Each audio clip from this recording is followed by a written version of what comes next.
2 Chronicles 24. Joash was 7 years old when he began to reign, and he reigned 40 years in Jerusalem. His mother's name also was Zibiah of Beersheba.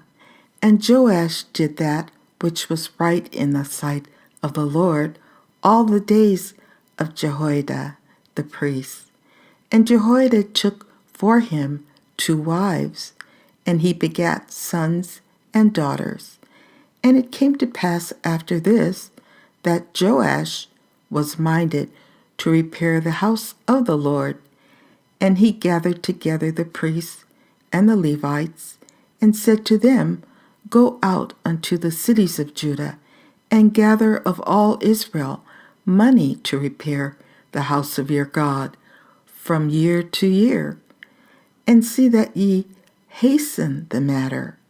Howbeit the Levites hastened it not. And the king called for Jehoiada the chief, and said unto him, Why hast thou not required of the Levites to bring in out of Judah and out of Jerusalem the collection, according to the commandment of Moses, the servant of the Lord, and of the congregation of Israel, for the tabernacle of witness?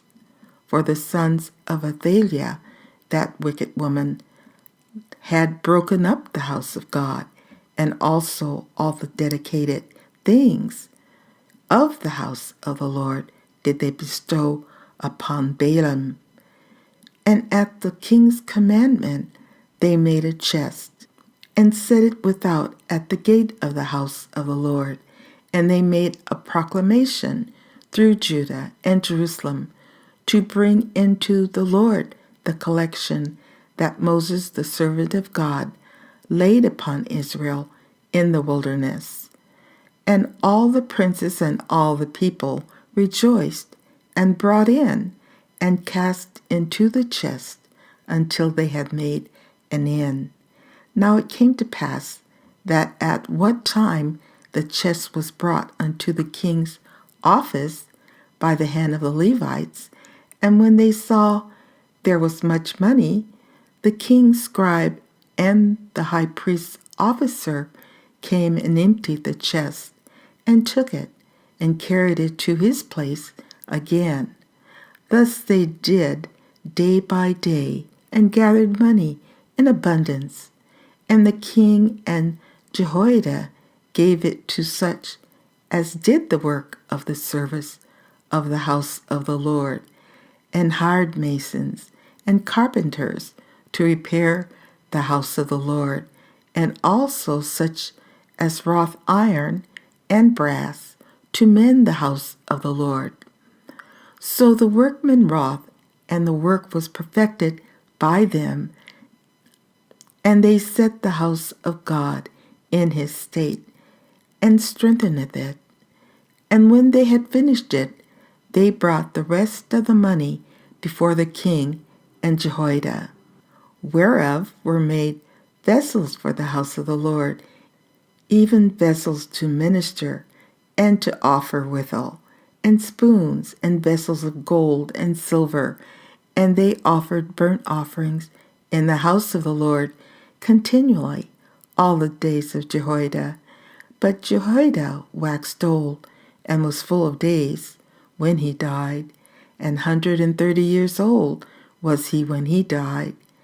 And they buried him in the city of David among the kings, because he had done good in Israel, both toward God and toward his house. Now after the death of Jehoiada came the princes of Judah, and made obeisance to the king. Then the king hearkened unto them, and they left the house of the Lord God of their fathers, and served groves and idols. And wrath came upon Judah and Jerusalem for this their trespass. Yet he sent prophets to them, to bring them again unto the Lord. And they testified against them, but they would not give ear. And the Spirit of God came upon Zechariah the son of Jehoiada, the priest, which stood above the people, and said unto them, Thus saith God, Why trespass ye the commandments of the Lord, that ye cannot prosper? Because ye have forsaken the Lord, he hath also forsaken you. And they conspired against him, and stoned him with stones, at the commandment of the king, in the court of the house of the Lord. Thus Joash the king remembered not the kindness which Jehoiada his father had done to him, but slew his son. And when he died, he said, The Lord look upon it, and require it. And it came to pass at the end of the year that the host of Syria came up against him, and they came to Judah and Jerusalem, and destroyed all the princes of the people from among the people, and sent all the spoil of them unto the king of Damascus. For the army of the Syrians came with a small company of men, and the Lord delivered a very great host into their hand, because they had forsaken the Lord God of their fathers. So they executed judgment against Joash, and when they were departed from him, for they left him in great diseases, his own servants conspired against him for the blood of the sons of Jehoiada the priest, and slew him on his bed, and he died, and they buried him in the city of David. But they buried him not in the sepulchre of the kings. And these are they that conspired against him: Jabad the son of Shemath, an Ammonitess, and Jehozabad the son of Shereth, a Moabitess. Now concerning his sons, and the greatness of the burdens laid upon him, and the repairing of the house of God, behold, they are written in the story of the book of the kings. And Amaziah his son reigned in his stead.